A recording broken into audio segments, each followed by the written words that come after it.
කොහොමද ඉතින් හොඳින් ඉන්නව නේද? හැමදාම මාෂිත් එක්ක එකතු වෙලා ඉන්න ඔයාලට ගොඩාක් ආදරෙයි. ටිකක් වැඩ කරලා වෙහෙස දැනෙද්දී අපි වැඩ කරන රටාව ටික ටික දුර්වල වෙද්දී මතක් කරගන්න දෙයක් තියෙනවා. මට ලැබෙන්නේ මම ප්‍රාර්ථනා කරන දේ නෙවෙයි. මට ලැබෙන්නේ මම දෙයක් වෙනුවෙන් කායිකවත් මානසිකවත් වැඩ කරලා ලබා ගන්න උත්සාහ කරන දේවල් පමණයි. ඉතින් මම අහන්නේ ඔයත් ඔයාගේ ජීවිතේ වටින දේවල් ලබා ගන්න සාර්ථක කරගන්න කොච්චර මහන්සි වෙලා වැඩ කරනවද? හිතන්න ටිකක්. අපි දැනුවත්වම අපිට කරන්න තියෙන වැඩ කොටස බොරු හේතු මත කොච්චර කල් දානවද? සමහර විට ලොකු ස්ට්‍රෙස් එකක් මැද්දේ හම්බ වෙන පුංචිම පුංචි තත්පරයකින් ලොකු ගැලවීමක් ලොකු සැනසීමක් සාන්න අපි උත්සාහ ගන්නවා. ඒක තනිකරම උගලක්. අහුවෙන්න එපා. කන්සිස්ටන්සි කියන අපේ දියුණුවට හේතුවෙන ප්‍රධාන හේතුව නැතිවෙන අපිව ගෝල්ස් වලට ළඟාවෙන්න අපිව තැන්තැන්වල රස්තය අදුවෙන දෙයක් තමා අපි ඒ කරන්න හදන්නේ. කන්සිස්ටන්සි කියන්නේ මොකක්ද?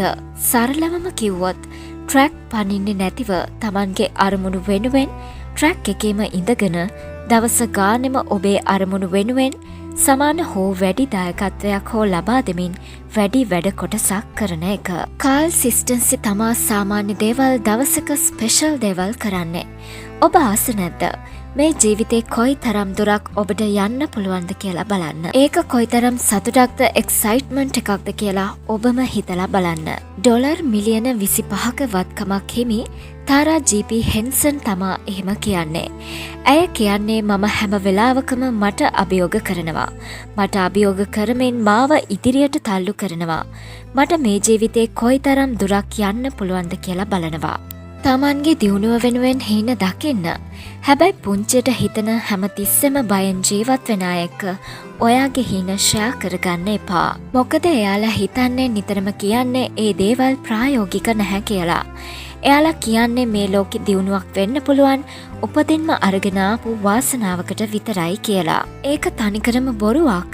උපදින් නෙවෙයි. තමන්ගේ දියුණුව තියෙන්නේ එකෙන්ම කිව්වොත් තමන්ගේ මහන්සිය මතයි. අනිත් කාරණේ ඔබ බයෙන් ජීවත් වෙන්න එපා. ඔබ ඔය ඉතිරි කරන්නේ කවදා හරි අනාගතයේ ලෙඩක් දුකක් හැදිලා අසරණ වුණොත් කියලා හිතාගෙන නම් ඔබට අනිවාර්යෙන්ම ඒ ඉතිරිය වියදම් වෙන්නේ අන්න ඒ දේවල් වලටමයි. ඔබ ඉතිරි කරන්නේ කවදා හරි දවසක සැපවත් ජීවිතයක් ගත කරන්න කියලා හිතාගෙන ඉතිරි කරන්න. එතකොට අනිවාර්යෙන් ඔබට ඔබේ ජීවිතය ලැබෙවි.